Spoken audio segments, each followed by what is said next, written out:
नमस्कार, आप देख रहे हैं टाइम्स ऑफ उत्तरांचल और मैं हूं आपके साथ तनुश्री उप्रेती। स्वागत है आपका आज के इस बुलेटिन में। शुरुआत करेंगे मुख्य सुर्खियों के साथ।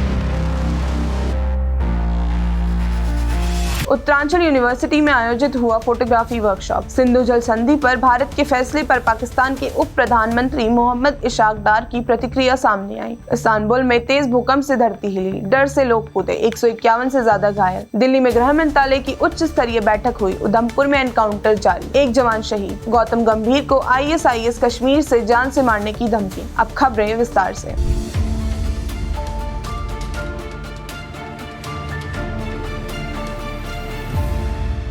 स्कूल ऑफ लिबरल आर्ट्स के journalism and mass communication department में एक रोचक फोटोग्राफी वर्कशॉप का आयोजन हुआ, जिसमें जाने माने फ्रीलांस फोटोग्राफर भूमेश भारती ने छात्रों को फोटोग्राफी के अनमोल गुर सिखाए। श्री भारती को इस क्षेत्र में 30 वर्षों से अधिक का अनुभव है। उन्होंने DIPR उत्तराखंड, नेशनल ज्योग्राफिक और उत्तराखंड टूरिज्म के साथ कार्य किया है। साथ ही LBSNAA, भारतीय सैन्य अकेडमी जैसे प्रतिष्ठित संस्थानों में भी पढ़ा चुके हैं। कार्यशाला में श्री भारती ने फोटोग्राफी को गहराई से जोड़ते हुए बताया कि कैसे एक साधारण दृश्य भी एक गहरी बात कह सकता है। उन्होंने अपने जीवन के अनुभवों को छात्रों के साथ साझा किया और उनकी खींची हुई तस्वीरों की समीक्षा करते हुए सराहना और सुझाव दिए। यह कार्यशाला छात्रों के लिए न सिर्फ शैक्षणिक बल्कि प्रेरणादायक अनुभव भी रही, जिसमें उन्होंने कैमरे के माध्यम से सोचने और समझने की नई दृष्टि पाई। वर्कशॉप का उद्घाटन director school of liberal arts professor doctor Shravan Kumar द्वारा भूमेश भारती जी को स्मृति चिन्ह प्रदान करके किया गया। इस अवसर पर असिस्टेंट प्रोफेसर डॉक्टर साक्षी नेगी, मिस्टर सुशांत राणा, मिस्टर अंकित शर्मा भी उपस्थित थे। कार्यक्रम का कुशल संचालन मिस शिखा नेगी द्वारा किया गया। भारत द्वारा सिंधु जल संधि को निलंबित करने के निर्णय पर पाकिस्तान के उप प्रधानमंत्री इशाक डार ने कड़ी प्रतिक्रिया दी है। उन्होंने भारत के इस कदम को अंतर्राष्ट्रीय संधि का उल्लंघन बताया और कहा कि पाकिस्तान इस मुद्दे को संयुक्त राष्ट्र और अंतर्राष्ट्रीय अदालत में उठाएगा। डार ने यह भी चेतावनी दी कि यदि भारत ने संधि से एक तरफा रूप से अलग होने की कोशिश की, इसे युद्ध की कार्रवाई के रूप में देखा जा सकता है। पाकिस्तान ने भारत से संधि के प्रावधानों का पालन करने की अपील की है। यह विवाद कश्मीर में हाल ही में हुए आतंकी हमले के बाद और बढ़ गया है, जिसमें 26 पर्यटकों की जान गई थी। भारत ने इस हमले के लिए पाकिस्तान को जिम्मेदार ठहराया है और इसके जवाब में सिंधु जल संधि को निलंबित कर दिया है। इस कदम से दोनों देशों के बीच तनाव और बढ़ गया है। 22 अप्रैल 2025 को जम्मू कश्मीर के पहलगाम में हुए आतंकी हमले में 26 लोगों की जान गई, जिनमें से एक स्थानीय निवासी सैयद आदिल हुसैन शाह थे। आदिल पेशे से घुड़सवार थे और पर्यटकों को घोड़े की सवारी कराते थे। हमले के दौरान उन्होंने आतंकियों का विरोध किया, जिससे उनकी जान चली गई। आदिल के परिवार ने सरकार से न्याय और सहायता की मांग की है। उनका परिवार चाहता है कि आदिल की बहादुरी को मान्यता दी जाए और उन्हें मुआवजा और सरकारी मदद मिले, ताकि वे अपने जीवन को फिर से संवार सकें। इस हमले में आतंकवादियों ने पुरुषों को महिलाओं और बच्चों से अलग कर गोलीबारी की थी। आदिल जैसे स्थानीय लोगों की बहादुरी ने कई लोगों की जान बचाई। सरकार ने हमले की जाँच शुरू कर दी है और दोषियों को सजा दिलाने का वादा किया है। फिलिस्तीनी राष्ट्रपति महमूद अब्बास ने हाल ही में हमास पर कड़ा रुख अपनाते हुए कहा कि गाजा में बंदी बनाए गए इजरायली बंधकों को तुरंत रिहा किया जाए। अब्बास ने कहा कि जब तक बंधक रिहा नहीं होते, इजरायल को हमले का बहाना मिलता रहेगा, जिससे आम फिलिस्तीनी नागरिकों की जान जा रही है। उन्होंने हमास से अपील की कि वह गाजा का नियंत्रण छोड़े और हथियार डाल दे। इसके जवाब में हमास ने अब्बास की आलोचना की और कहा कि वह इजरायल के अत्याचारों का दोष फिलिस्तीनी जनता पर डाल रहे हैं। ये बयान उस समय आया जब गाजा में हालत बेहद गंभीर है और हजारों लोग मारे जा चुके हैं। अब्बास के इस बयान से फिलिस्तीनी नेतृत्व में और भी तनाव पैदा हो गया है। तुर्की के इस्तांबुल में 6.2 तीव्रता का भूकंप आया, जिससे धरती हिल गई और लोग घबराकर इमारतों से कूद पड़े। इस हादसे में 151 से ज्यादा लोग घायल हो गए हैं। कई इमारतों को खाली कराया गया और एक पुरानी इमारत गिर गई। भूकंप के बाद 50 से ज्यादा झटके महसूस किए गए। प्रशासन ने लोगों को कमजोर इमारतों से दूर रहने की सलाह दी है। जम्मू कश्मीर के उधमपुर जिले में सुरक्षा बलों और आतंकवादियों के बीच चल रही मुठभेड़ में एक जवान शहीद होने की खबर आ रही है। यह मुठभेड़ डूडू बसंतगढ़ क्षेत्र में चल रही है, जहां सुरक्षा बलों ने आतंकवादियों को घेर लिया है। गृह मंत्रालय ने इस मुठभेड़ की स्थिति पर उच्च स्तरीय बैठक बुलाई है, जिसमें राष्ट्रीय सुरक्षा सलाहकार अजीत डोभाल और अन्य वरिष्ठ अधिकारी शामिल हैं। बैठक में जम्मू कश्मीर की सुरक्षा स्थिति की समीक्षा की जा रही है। इस मुठभेड़ के बाद भारत ने पाकिस्तान के उच्चायोग के 4 अधिकारियों को निष्कासित किया है और पाकिस्तान से आतंकवाद के खिलाफ खिलाफ ठोस कदम उठाने की मांग की है। 22 अप्रैल को पहलगाम में हुए आतंकी हमले के बाद भारत ने पाकिस्तान के खिलाफ कड़ी कार्रवाई की है, जिसमें सिंधु जल संधि को निलंबित करना और अटारी सीमा चौकी को बंद करना शामिल है। भारतीय क्रिकेट टीम के मुख्य कोच और पूर्व बीजेपी सांसद गौतम गंभीर को ISIS कश्मीर नामक संगठन से जान से मारने की धमकी मिली है। यह धमकी उन्हें ईमेल्स के माध्यम से प्राप्त हुई, जिसमें लिखा था I kill you। गंभीर ने दिल्ली पुलिस में शिकायत दर्ज कराई और अपने परिवार की सुरक्षा के लिए आवश्यक कदम उठाने की मांग की है। यह पहली बार नहीं जब गंभीर को ऐसी धमकी मिली है। नवंबर 2021 में भी उन्हें इसी संगठन से धमकी भरा ईमेल प्राप्त हुआ था। पुलिस ने मामले की जांच शुरू कर दी है और गंभीर के निवास स्थान पर सुरक्षा बढ़ा दी गई है। कर्नाटक में बनी कन्नड़ फिल्म लव यू दुनिया की पहली पूरी तरह से AI द्वारा बनाई गई फिल्म है, जिसे मात्र 10 लाख रुपए के बजट में 2 लोगों निर्देशक नरसिम्हा मूर्ति और AI तकनीशियन नूतन ने 6 महीने में तैयार किया है। इस 95 मिनट की रोमांटिक फिल्म में अभिनय, संगीत, गीत, बैकग्राउंड स्कोर और डबिंग सभी कार्य AI द्वारा किए गए हैं। फिल्म में कुल 12 गाने हैं जो पूरी तरह से AI से कंपोज किए गए हैं। यह फिल्म मई 2025 में रिलीज होने वाली है और इसे central board of film certification CBFC से US सर्टिफिकेट मिल चुका है, जिससे यह थिएटर में रिलीज के लिए तैयार है। देश के कई राज्यों जैसे दिल्ली, यूपी, बिहार, राजस्थान और हरियाणा में 24 से 26 अप्रैल तक भीषण गर्मी और लू का अलर्ट जारी हुआ है। तापमान 40 डिग्री से ऊपर जा सकता है। वहीं उत्तराखंड, हिमाचल, जम्मू कश्मीर और पूर्वोत्तर राज्यों में बारिश और आंधी की संभावना है। गर्मी से बचने के लिए सावधानी बरतने की सलाह दी गई। देहरादून के प्रेमनगर क्षेत्र में एक संस्थान में एक BSc एग्रीकल्चर द्वितीय वर्ष के छात्र शशि शेखर को उसके साथी शशि रंजन ने गलती से गोली मार दी। दोनों छात्र कमरे में थे जब शशि शेखर ने पिस्तौल निकालकर शशि रंजन को दी। पिस्तौल से छेड़छाड़ करते समय ट्रिगर दब गया, जिससे गोली शशि शेखर के सिर पर लग गई। घटना के बाद शशि रंजन ने इसे आत्महत्या का प्रयास बताने की कोशिश की, लेकिन पुलिस जांच में सच्चाई सामने आ गई। शशि रंजन को गिरफ्तार कर लिया गया है और घायल छात्र का अस्पताल में इलाज चल रहा है। फिलहाल के लिए इस बुलेटिन में इतना ही। ऐसी ही खबरों का सिलसिला जारी रखने के लिए बने रहे हमारे साथ। आप देख रहे हैं टाइम्स ऑफ उत्तरांचल। नमस्कार।